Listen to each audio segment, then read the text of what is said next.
अपने मास्टर को घर पर पूजा करवाने के लिए बुलाया होता है, क्योंकि रोज रात उनके घर से किसी बच्चे के रोने की आवाज आया करती थी। ये जल्दी हाउसकीपर सर्विलेंस फुटेज लाकर दिखाती है। जाओ देखकर हैरान था कि उसमें उसकी गर्लफ्रेंड मियान किसी बच्चे के साथ है। जाओ बोलता है कि मियान तो 15 साल पहले ही मर चुकी है, तो क्या वे वापस मुझसे रिवेंज लेने आई है। मास्टर बताता है कि हमें जल्दी उस लड़की को ढूंढना होगा जिसके हॉरोस्कोप में वाटर एलिमेंट हो, वही इस नेगेटिव एनर्जी को भगा सकती है। वैसे एक लड़की मेड के इंटरव्यू के लिए आने वाली थी जिसका हॉरोस्कोप सेम है। जाओ बोलता है पर बाहर जोर से बारिश हो रही है, मुझे नहीं लगता कि कोई इंटरव्यू के लिए आने वाला है। ये जब भी एनी भागते हुए आती है, बोलती है कि वे यहाँ पे मेड के इंटरव्यू के लिए आई है। मास्टर बोलता है कि लड़की ऐसे तूफान में बिकते हुए इंटरव्यू देने आई है, ऊपर से इसके बॉडी में वाटर एलिमेंट मौजूद है। हमें ऐसी लड़की की तलाश थी। जाओ एनी का रिज्यूमे देखकर बोलता है कि वे यहाँ पे काम कर सकती है, पर जाओ को बिल्कुल भी आइडिया नहीं था कि एनी यहाँ पे अपनी सिस्टर का रिवेंज लेने आई है। एनी को गुस्सा आता है कि जाओ की ऑलरेडी वाइफ थी और फिर भी उसने उसके सिस्टर को झूठे प्यार के जाल में फंसाकर उसको मार दिया। ये जल्दी हम युवान को देखते हैं जो चैन जाओ का ब्रदर इन लॉ था, मतलब जाओ की वाइफ का ब्रदर। युवान एनी की तरफ देखकर सोचता है फाइनली तुम आ गई। अब एनी एक डार्क रूम में आती है तो देखती है कि उसकी सिस्टर की फोटो को इस तरीके से रखा हुआ है जैसे उसके सिस्टर में कोई नेगेटिव एनर्जी हो, इसलिए उस मेमोरियल रूम में बहुत सारे मंत्र लिखकर रखे हुए थे। तो ये सब देखकर एनी को जाओ पे बहुत ही गुस्सा आता है। उसे याद आता है कि कैसे उसकी सिस्टर के मरने के बाद जाओ उसकी मदर को धमकी दे रहा था कि वे पैसे उठाकर चुपचाप यहाँ चली जाए, नहीं तो वे उनकी फैमिली की हालत भी उनकी डॉटर मियां जैसा कर देगा। बेचारी एनी की मदर तो अपनी डॉटर के ऐसे हाथ देकर रोने लगती है, पर एनी गुस्से में जाओ के हाथ को बाइट कर लेती है। आज एनी किसी को पैसे ट्रांसफर करके सोचती है कि पैसे मैं तुम्हारी कॉफिन तैयार करने के लिए भेज रही हूँ, और मेमोरियल रूम में आग लगा देती है। एनी ने सोच लिया था कि जाओ का घर पैसा सब कुछ बर्बाद कर देगी, चाहे उसके बदले उसे अपनी जान की कुर्बानी क्यों ना देनी पड़े। जल्दी जाओ का असिस्टेंट कॉल करके बताता है कि शुक्र है कि फ्यूनरल रूम में आग ज्यादा नहीं लगी थी, इसलिए सब कुछ कंट्रोल में है। ये जाओ पता लगाने को बोलता है कि सबके पीछे किसका हाथ था, चाहे इंसान या आत्मा हो, किसी को भी नहीं छोड़ने वाला। जल्दी बाहर से एनी की आवाज आती है कि उनकी वाइफ ने उनके लिए फ्रूट्स बजाए, तो उसके आने से पहले ही जाओ मियान के मेमोरियल टैबलेट को बुक के पीछे छुपा के रख देता है। एनी अंदर आती तो जाओ उसकी तरफ अट्रैक्ट हो रहा था, इसलिए बोलता है कि आगे से मेरा सारा काम आंट जैन को करने के लिए बोल देना। एनी तो उसको सेड्यूस करने आई थी, इसलिए फ्रूट गिराकर जानबूझकर उठाने के लिए उसके पास जाती है। ये जब युवान आता है बोलता है कि शायद मैं गलत टाइम पर आ गया। एनी फ्रूट उठाकर वहां जाने लगती है, तो युवान उसे रोककर बोलता है कि इतनी जल्दबाजी क्या है, मेरे लिए भी टाइम निकालो। एनी बोलती है कि मुझे मिस्टर चैन ने हायर किया है, मैं बस उनके लिए काम करती हूँ, आप में इतनी एबिलिटी है तो आप मुझे हायर कर सकते हैं, फिर मैं आपके पास रुकने के लिए तैयार हूँ। एनी के जाने के बाद जाओ युवान से बोलने लगता है कि तुम्हारी सिस्टर मैंने नहीं सिखाया कि अंदर आने से पहले नॉक किया जाता है। तो युवान बोलता है कि ऐसा दिखाई पड़ रहा है कि मैंने यहाँ पे आकर आपका प्लान खराब कर दिया। तो जाओ को बहुत ही गुस्सा आता है, और युवान बोलता है कि आखिरकार ये फ्रूट इतना मीठा है तो भला इसको देखने के बाद कोई भी खाने से खुद को कैसे रोक सकता है। बेसिकली उसका इशारा एनी की तरफ था। पता चलता है कि एनी ने फ्रूट उठाने के बहाने टेबल के नीचे ऑडियो डिवाइस इंस्टॉल कर दिया होता है, और वे दोनों की बातें सुनकर सोचती है कि अगर इन दोनों के बीच में कोई लड़की आ गई तो कितना अच्छा होगा। अब एनी ने सोच लिया था कि अगर इन दोनों के बीच में डिफरेंसेस लाना है तो अब उसे कुछ करना होगा। आखिरकार इतिहास गवाह है कि लड़की के जाल में फंसने से आज तक कोई भी आदमी खुद को नहीं रोक पाया। इधर युवान किसी लड़के के साथ अपनी फेक फोटो दिखाकर बोल रहा है कि फोटो कैसी है। अगर आपको मेरी डेट के बारे में और जानना है तो मैं आपको विस्तार से बता सकता हूँ। जाओ देखने के बाद गुस्सा करने लगता है कि तुम्हें पता है कि तुम्हारी बिजनेस मैरिज ऑलरेडी जिन फैमिली की डॉटर के साथ तय हो चुकी है, उनके साथ कॉपरेशन हम दोनों फैमिली के लिए बहुत इंपॉर्टेंट है। क्या तुम ऐसा करके जिन फैमिली को गुस्सा दिलाना चाहते हो। युवान बोलता है कि मैं कैसे भूल गया, आपको तो दूसरों की प्रॉपर्टीज पर हक जमाने की आदत है। 15 साल पहले बस मेरी फैमिली का कंट्रोल लेने के लिए आपने मेरी बड़ी बहन से शादी की, और आज भी जिन फैमिली से फायदा लेने के लिए मेरी शादी उनकी डॉटर से कराना चाहते हैं। एनी सुनकर सोचते हैं कि मतलब ये सारी प्रॉपर्टीज युवान से बिलोंग करती है, और फिर भी युवान 15 सालों से जाओ को बर्दाश्त करते हुए आ रहा है। इधर जाओ युवान से बोलता है कि लगता है कि बच्चा बड़ा हो चुका है जो मुझे काटने को दौड़ रहा है, और तुम्हें पता है ना कि तुम्हारी सिस्टर अपनी जान से भी ज्यादा मुझसे प्यार करती है। उसे टॉन्ट मारता है कि मुझे तो ये समझ में नहीं आ रहा कि इस फैमिली का सरनेम क्या होना चाहिए, चैन या फू, क्योंकि इस वक्त सब कुछ मेरे कंट्रोल में है। युवान को तो सुनकर बहुत ही गुस्सा आता है, पर बहुत ही प्यार से बोलता है कि जो मेरे ब्रदर इन लॉ मुझे सरनेम देना चाहेंगे मुझे स्वीकार है। जाओ युवान से अपने लिए टी मांगता है, तो युवान फेक स्माइल के साथ उसे टी सर्व करता है, पर जाओ उल्टा टी को खराब करके उसे खुद पीने को बोलता है। युवान सोचता है कि अगर मेरी बहन ने चैन फैमिली में शादी नहीं की होती तो कब का चैन फैमिली को जला के राख कर दिया होता, और अपनी बड़ी बहन के खातिर टी पीने जाता है। पर जब भी एनी आकर उस टी के कप को फेंक देती है, बोलती है कि ऐसा करने के लिए प्लीज मुझे माफ कर दीजिएगा। पर अभी जब मैं किचन की सफाई कर रही थी तो मैंने टी जार में रेड पॉइजन देखा, मुझे डर था कि कहीं पीने के बाद आप बीमार न पड़ जाएं, इसलिए बिना नॉक किए जल्दबाजी में अंदर चली आई। जाओ को साफ करने के बहाने उसे पिंच कर दिया तो जाओ से घूरने लगता है और दोनों को बाहर जाने को बोलता है। तो एनी जानबूझकर अपना स्कार्फ वहीं छोड़कर चली जाती है। जाओ सोचता है कि उसे इस लड़की का स्कार्फ इतना फेमिलियर से क्यों लग रहा है, और उस स्कार्फ को स्मेल करने लगता है, पर उसको इतना आइडिया लग गया था कि लड़की बहुत ही चालू है। बाद में एनी पियानो प्ले करने जा रही होती है जब युवान उसके पास आता है, देखता है कि उसके कान में ईयरबड है, तो पूछता है कि तुम क्या सुन रही थी। उस ईयरबड को चेक करता है तो उसमें म्यूजिक प्ले हो रहा था। एनी कहती है क्या इस घर में काम करते वक्त म्यूजिक सुनना मना है। युवान बोलते हैं कि मुझे तुम्हारे प्लान के बारे में पता है, तुम जाओ को सीरियस करना चाहती हो, पर ये काम नहीं करने वाला। जाओ ऐसे भी शकी इंसान है, उसे पता है कि बहुत सारी लड़कियां उसको सीरियस करने की कोशिश करती हैं, तुम्हें लगता है कि तुम इस चीज में कामयाब हो पाओगी। एनी कहती है कि आप मुझे इतने हल्के में ले रहे हैं तो क्यों ना सबसे पहले आपको सीरियस करने की ट्राई करूं। युवान बोलते हैं क्या तुम पागल हो चुकी हो, तुम्हें पता भी तुम क्या कर रही हो। एनी उसके पास जाकर बोलते हैं कि वैसे मैं आपको याद तो होना। पता चलता है कि जब बचपन में युवान के फादर का सडन डेथ हो गया था तो फ्यूनरल वाले दिन युवान उदास बैठकर रो रहा था, तो एनी उसके पास आती है। आज एनी बोलती है तो तुम मेरे लिए किस हद तक जा सकते हो। युवान बोलता है किसी भी हद तक। एनी बोलती है कि ऐसा है तो मुझे तुम्हारी हेल्प की जरूरत है, और उसे अचानक से किस करने लगती है, तो युवान भी खुद को रोक नहीं पाता और उसके साथ इंटीमेट होने लगता है। एनी को पता है कि आदमियों को एक दूसरे से कम्पीट करना बहुत ही पसंद है। अगर जाओ को पता चलेगा कि उसके पर्सन को कोई चुराने की कोशिश कर रहा है तो फिर तो बहुत ही मजा आने वाला है। इधर जाओ भी एनी के बारे में सोच रहा था, और उसने सेम ऐसा स्कार्फ संभाल के अपने पास रखा होता है जो एनी की सिस्टर मियान की थी। एक्चुअली एक दिन मियान गलती से जाओ से टकरा जाती है तो कॉफी से उसका सूट खराब हो जाता है, इसलिए मियान माफी मांगते हुए अपने स्कार्फ से उसका सूट साफ करती है, और जब भी जाओ ने उसके फोन में उसका नाम देख लिया होता है और वे पहली नजर में मियान से अट्रैक्ट हो चुका था। अब जाओ एनी का स्कार्फ भी वहीं पे संभाल के रख देता है, बोलता है कि जो भी चीज एक बार मेरी नजरों में आ गई वो चीज हमेशा के लिए सिर्फ मेरी बन जाती है। अब उसका इरादा मियान की तरह एनी को भी अपना बनाना था। दूसरी साइड युवान एनी को चेक देकर बोलता है कि ये अब तक की मेरी सेविंग्स है, तुम इसको अपने पास रख लो और रिवेंज लेने की कोई जरूरत नहीं है। पर एनी उस चेक को जला देती है, बोलती है कि पैसे इंपॉर्टेंट होते हैं पर मेरे लिए नहीं, मुझे कुछ बड़ा करना है। युवान बोलता है कि अगर मैं जाओ को बता दूं कि तुम किस और पर्पस से आई हो तो। एनी कहती है कि तुम तो मेरे लिए कुछ भी करने को तैयार थे। युवान बोलता है कि हाँ मैं कुछ भी करने को तैयार हूँ, पर ये सब नहीं, इसलिए तुम यहाँ चली जाओ। पर एनी बोलती है कि माफ करना, पर बहुत ही देर हो चुकी है। एनी रूम से बाहर आती है तो जाओ देख लेता है, बोलता है क्या हुआ, तुम क्या कर रही थी और अंदर रूम में कौन है। एनी तो हैप्पी थी कि बहुत ही मजे आने वाले हैं, पर जाओ रूम में आता है तो वहाँ पे कोई नहीं था। एनी सोचती है कहाँ मैं जाओ को जलाने के लिए युवान का इस्तेमाल करने वाली थी, पर युवान तो रूम से गायब है। अब एनी का प्लान फेल हो गया था तो जाओ के सामने बहाना बनाती है कि मैं रूम क्लीन करने आई थी तो गलती से मेरी आग लग गई। जाओ बोलता है कि अब से तुम्हें दूसरों का काम करने की जरूरत नहीं है, कल से तुम सिर्फ मेरे लिए काम करोगी। दोनों रूम से बाहर जाते हैं तो युवान वहीं पे छुपा हुआ था। वह समझ जाता है कि एनी के लिए इतना इंपॉर्टेंट नहीं है, वे बस उसका इस्तेमाल कर रही थी। अब हाउस कीपर जाओ की वाइफ यांशी को आकर बताती है कि मिस्टर चैन न्यू मेड से घर का सारा काम करने से मना कर दिए हैं, वे स्पेशली बस उनका ही काम कर रही है। तो यांशी को बहुत ही गुस्सा आता है कि वे न्यू लड़की उसके हस्बैंड को सीरियस करने की कोशिश कर रही है, इसलिए हाउस कीपर से एनी को हमेशा के लिए रास्ते से हटाने को बोलती है। बाद में एनी उनका बच्चा संभाल रही थी पर वह बच्चा रोने में लगा हुआ था। यांशी बोलने लगती है तो मैं बच्चा भी नहीं संभाल सकती। जल्दी हाउस कीपर आती है, बोलती है कि बच्चा मुझे दे दो, शायद वो तुमसे डर रहा है। एनी सोचती है कि आंट जंग बच्चे के बारे में इतना तो नहीं सोचती, तो भला आज भी इतनी फिक्र क्यों दिखा रही है। यांशी बच्चे को हाउस कीपर को देने को बोलती है तो एनी दे देती है। यांशी हाउस कीपर से बोलने लगती है क्या बात है, हमारा बच्चा आपके पास आते ही शांत हो गया, आप तो कमाल की हैं। हाउस कीपर बोलती है कि आजकल न्यूज में सुनने में आ रहा है कि मेरे सामने तो बहुत अच्छी बनती हैं पर सीक्रेटली बच्चे को बुली करती हैं, क्या पता जब ये बच्चा एनी के पास रो रहा था। ये सुनकर यांशी बच्चे को चेक करती है तो उसके हाथ में बहुत से चोट के निशान थे। जाओ एनी से पूछता है कि सब क्या है। उसकी वाइफ एनी को थप्पड़ मारती है कि जब भी हमारा बच्चा तुम्हारे पास रो रहा था तुम पीछे से हमारे बच्चे के साथ ये सब करती हो। एनी हाउस कीपर से बोलती है पर बच्चे को तो आप फीड करती हैं। हाउस कीपर कहती है कि बस ये जूस है, अगर तुम्हें यकीन ना हो तो चेक कर सकती हो। एनी जूस चेक करती है, जूस बिल्कुल नॉर्मल था। यांशी बोलती है क्या हुआ, तुम्हारी बोलती बंद हो गई, मैंने तो पहले कहा था कि बिना किसी के बैकग्राउंड चेक करे हमें हार नहीं करना चाहिए। एनी हाउस कीपर से बोलती है कि इस बच्चे के लिए पानी आप ही लेकर आई है ना। हाउस कीपर बोलती है कि ऑफ कोर्स बच्चे को पानी की जरूरत है। अब एनी उस पानी को फिश टैंक पे डाल देती है तो यांशी गुस्सा करने लगती है कि अभी इस पागल लड़की को इस घर से बाहर निकालो, पता नहीं वे आगे हमारे बच्चे के साथ क्या करेगी। तो जाओ बॉडीगार्ड से उसको बाहर निकालने को बोलता है, पर एनी कहती है कि पहले आप लोग उस तरफ देखो। तो सब देखते हैं कि फिश टैंक की कुछ मछलियां बेहोश हो गई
रहा था। एनी उसे ड्रेस की जिप लगाने को बोलती है तो युवान उसको किस करते हुए ड्रेस की जिप लगाता है। युवान उसको हक करके सोचता है कि तुम्हें वेडिंग ड्रेस में देखकर ऐसा लग रहा है कि मैं तुमसे शादी करने जा रहा हूँ। उससे किस करने जाता है तो एनी कहती है तुम क्या कर रहे हो। युवान बोलते है कि फर्स्ट टाइम तुमने मेरा एडवांटेज उठाया, इसलिए मैं चाहता हूँ कि लास्ट टाइम तुम मुझे एडवांटेज उठाने दो। तो एनी कुछ नहीं बोलती तो युवान उसे किस करता है और दोनों एक दूसरे के साथ इंटीमेट होने लगते हैं। ये जल्दी वहाँ पे जेनी आती है, उसे अंदर से आवाज आ रही थी तो गुस्से में डोर ओपन करने को बोलती है। थोड़ी देर बाद अंदर आती है तो एनी को यहाँ पे देखकर बोलने लगती है कि तुम यहाँ पे क्या कर रही हो। युवान बोलते कि तुम्हारी वेडिंग ड्रेस काफी बेकार कंडीशन में रिसीव हुई थी, इसलिए सही करने के लिए मैंने एनी को बुलाया है, क्या कोई दिक्कत है। जेनी कहने लगती है मुझे इस बात पर बिल्कुल भी यकीन नहीं है, मेरी ड्रेस बिल्कुल ठीक थी। ये ड्रेस स्मेल करके बोलती है किसने इस ड्रेस को पहना है। एनी पे गुस्सा करने लगती है कि तुम्हें शर्म नहीं आती, चोरी छुपके किसी की वेडिंग ड्रेस पहनकर उसके आदमी को चुराने की कोशिश कर रही हो। उससे थप्पड़ मारने जाती है तो युवान कुछ करता है पर जब जाओ पहुंचकर उसका हाथ झटक देता है। ये बोलता है कि एनी ने मेरे मैरिज प्रपोजल को एक्सेप्ट कर लिया है, इसलिए अब से एनी रिश्ते में तुमसे काफी बड़ी है, तो क्या तुम अपने बड़ों से इस तरह से बात करती हो। जेनी बोलने लगती है कि लड़की बस आपके पैसों के पीछे है, आपको इस लड़की की बातों में नहीं आना चाहिए। जाओ बोलते है कि तुम बकवास बंद करो। युवान जेनी से कहता है कि रहने दो, ये इन दोनों की आपस की बात है, हमें बीच में इंटरफेरेंस नहीं करना चाहिए, और दोनों को हैप्पी वेडिंग विश करके चला जाता है। तो एनी जाओ को ऐसे दिखाती है कि वे खुश है, पर युवान को जेनी के साथ जाते हुए देखकर वह बिल्कुल भी हैप्पी नहीं थी। अब युवान और जेनी की वेडिंग होने जा रही थी और सभी दोनों को कांग्रेचुलेट करते हैं,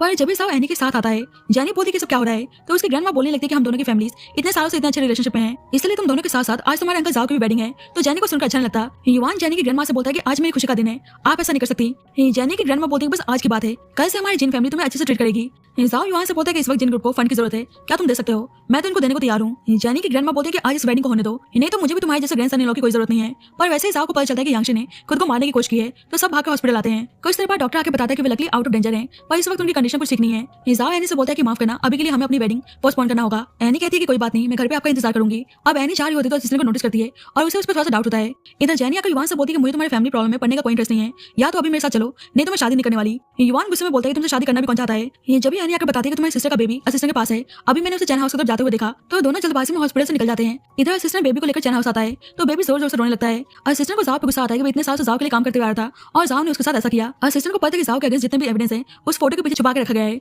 पर देखता है कि फोटो के पीछे कुछ नहीं है, ऊपर से बच्चा तेज तेज से चिल्ला रहा था तो उसे और ज्यादा गुस्सा आता है। जब भी एनी और युवान आते हैं तो असिस्टेंट बच्चे को मारने की धमकी देता है। युवान कहते हैं क्या इस बच्चे को किडनैप करने के चक्कर में जल जाना चाहते हो। एनी भी बोलती है कि बच्चे को हमें दे दो। अब असिस्टेंट बहुत ही डर चुका था कि जाओ के अगेंस्ट एविडेंस पर उसका हाथ नहीं लग पाया, ऊपर से उसे पता था कि अगर बच्चे को कुछ हुआ तो जाओ उसे नहीं छोड़ने वाला। अब इसी बीच असिस्टेंट का पैर फिसल जाता है। युवान तो बच्चे को बचा लेता है पर असिस्टेंट नीचे गिरकर उसी वक्त खत्म हो चुका था। ये जल्दी जाओ को पता चलता है कि असिस्टेंट चैन हाउस से गिरकर मर चुका है, तो जाओ कहता है कि सही है, वो वही डिजर्व करता था।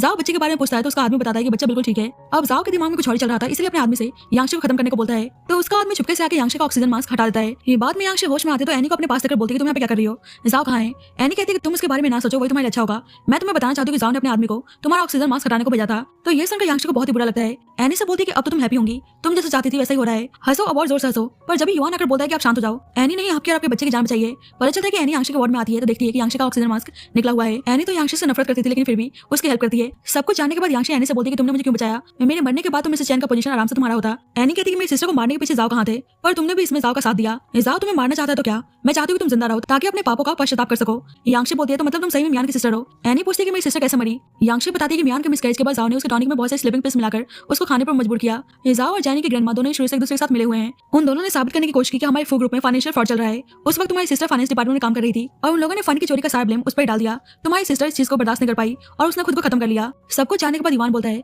पर बस आपकी गवाही इनफ नहीं है, हमें जाओ को सजा दिलाने के लिए सॉलिड एविडेंस की जरूरत होगी। आप इतने सालों से जाओ के साथ थी, आपको तो पता होगा कि सारा एविडेंस उसने कहाँ छुपा के रखा है। यांशी बोलती है कि मुझे नहीं पता, पर फिर उसके दिमाग में क्लिक होता है कि जब उसने वॉल से उनकी वेडिंग फोटो को हटा दिया था तो जाओ उस दिन बहुत ही गुस्से में था। युवान बोलता है फिर पक्का सारा एविडेंस उसी वेडिंग फोटो के पीछे है। तो ये सुनकर एनी सबूत ढूंढने के लिए चैन हाउस जाने लगती है। जाते जाते यांशी से बोलती है कि आपको भी पुलिस के सामने अपने गुनाह कबूल कर लेना चाहिए, कम से कम जब आपका बच्चा बड़ा हो जाएगा तो उसके सामने नजर मिलाने लायक तो बचेंगी। अब युवान एनी को छोड़ने आता तो एनी उसको टीज करने लगती है कि तुम मुझे कुछ छोड़ने आए जैसे जाओ मेरे साथ कुछ कर देगा। युवान बोलते है कि तुम्हें पता है कि मैं तुम्हें रिवेंज लेने से मना क्यों कर रहा था, ताकि तुम्हें कुछ हो ना जाए, पर अब मुझे समझ में आ चुका है कि रिवेंज तुम्हारे लिए कितना इंपॉर्टेंट है, इसलिए तुम चिंता मत करो, मैं हमेशा तुम्हारे साथ रहूंगा और तुम्हें प्रोटेक्ट करूंगा। मैं बस तुम्हें हैप्पी देखना चाहता हूँ। तो एनी को सुनकर बहुत ही अच्छा लगता है। अब जाओ और जेनी की ग्रैंडमा एक दूसरे से बात कर रहे थे। ग्रैंडमा बोलती है कि तुम्हें पता है कि हम दोनों ने साथ मिलकर फू फैमिली को डिस्ट्रॉय किया है, इसलिए फू फैमिली का इनहेरिटेंस तुम्हारे पास है और उस चीज में वो लड़की हमारे बहुत ही काम आई थी। जाओ बोलते हैं पर उस 15 साल वाले इंसिडेंट के बाद मेरी फैमिली पर श्राप लग चुकी है, मेरे बच्चे जिंदा नहीं रह पाते, बहुत ही मुश्किल से मेरा आखिरी बच्चा मेरे साथ है, पर पता नहीं कब तक। ग्रैंडमा बोलते हैं कि वैसे मैं तुम्हें बताना चाहती हूँ कि एनी मियान की सिस्टर है, तुम्हें पता नहीं था या तुम जानबूझकर अनजान बन रहे हो। जाओ बोलते हैं कि आपको क्या लगता है कि मैंने उसको अपने पास इसलिए रखा है क्योंकि मैं उसे पसंद करता हूँ। ग्रैंडमा बोलती है तो मतलब तुम्हें इस बारे में पहले से पता था।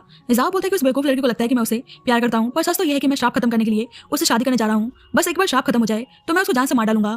बाद में एनी चैन हाउस एविडेंस ढूंढने आती है पर देखती है कि फोटो के पीछे कुछ नहीं है। जल्दी जाओ घर आता है तो एनी आराम से बैठ जाती है। जाओ बोलते हैं कि तुम इतने दिनों से कहाँ गायब थी। एनी बहाना बनाती है कि मैं अपने होम टाउन अपने पेरेंट्स के घर पर गई थी ताकि उनको बता सकूं कि हम दोनों शादी करने जा रहे हैं। जाओ बोलते हैं कि इन दिनों में बहुत कुछ हो चुका है पर मैं तुम्हें ग्रैंड वेडिंग देना चाहता हूँ। बाद में जाओ एनी से बोलता है कि मैं हमारी शादी ट्रेडिशनल तरीके से करना चाहता हूँ, तुम हैप्पी तो होना, और उसे स्पाइक ड्रिंक ऑफर करता है। तो एनी भी अनजाने में उस ड्रिंक को पी लेती है और अचानक से बेहोश जाती है। अब जाओ श्राप हटाने के लिए एनी से ट्रेडिशनल तरीके से शादी करने जा रहा था। एनी के सामने मियान के मेमोरियल टैबलेट से बात करने लगता है कि मैंने तुम्हें स्लीपिंग पिल्स खिला के मारने की कोशिश की तो तुम मुझसे इतनी नफरत करती थी कि तुमने मुझे श्राप दे दिया। तुम मुझे बिल्कुल भी समझ नहीं पाई। एक तो फू फैमिली का इनहेरिटेंस पाने के लिए मैंने उस लड़की से शादी की जिसे मैं पसंद भी नहीं करता था। तुम पर फू फैमिली की कंपनी के फ्रॉड का ब्लेम लगाया, युवान के फादर को मारा। तुम्हें आइडिया भी है कि मेरे लिए सब कुछ करना कितना मुश्किल था। याओ से बोलते हैं कि वैसे तुम दोनों सिस्टर्स काफी एक जैसे दिखती हो। एनी बोलती है तो तुम्हें मेरी आइडेंटिटी के बारे में पहले से पता है और फिर भी तुम मुझसे शादी करना चाहते हो। जाओ बोलते हैं कि शायद तुम भूल चुके हो कि तुम इस घर में कैसे आई थी। बस मियान की कोई ब्लड रिलेशन ही हमारी फैमिली के श्राप को खत्म कर सकती है, क्योंकि इस फैमिली को श्राप देने वाली तुम्हारी सिस्टर ही है। तुम्हें लगा था कि तुम मुझे सीरियस कर रही थी, मैं खुद तुम्हें अपने करीब ला रहा था। मैरिज सेरेमनी पूरा करने जाता है तो एनी तैयार नहीं थी। हिसाब बोलते हैं कि आज मैं तुम्हें अपनी ब्राइड बना कर रहूंगा और उसके साथ जबरदस्ती करने जाता है, पर तब तक युवान अपने आदमियों के साथ वहां पहुंच जाता है।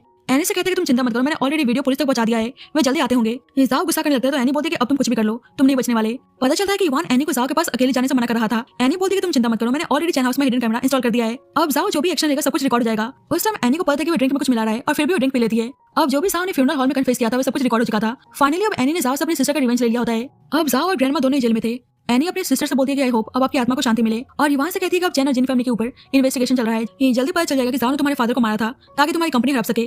अब फो ग्रुप तुम्हारा होगा जिसका तुम हकदार हो। युवान बोलता है कि तुमने मेरी इतनी मदद की है और बदले में तुम कुछ नहीं चाहती। तुमने जैन हाउस से भी बस अपनी सिस्टर की मेमोरियल टैबलेट ली है। एनी बोलती है कि मेरे पास मेरी सिस्टर है, बस मेरे लिए इतना ही काफी है। ऊपर से इस वक्त मेरे पास सबसे प्रेशियस चीज है। तो युवान सरप्राइज होकर पूछता है कि क्या तुम प्रेग्नेंट हो, तो एनी हाँ बोलती है, जिससे युवान की खुशी का कोई ठिकाना नहीं था। फाइनली अब दोनों की लाइफ में सब कुछ हैप्पी हैप्पी था और इसी के साथ स्टोरी की हैप्पी एंडिंग होती है। So thank you so much guys.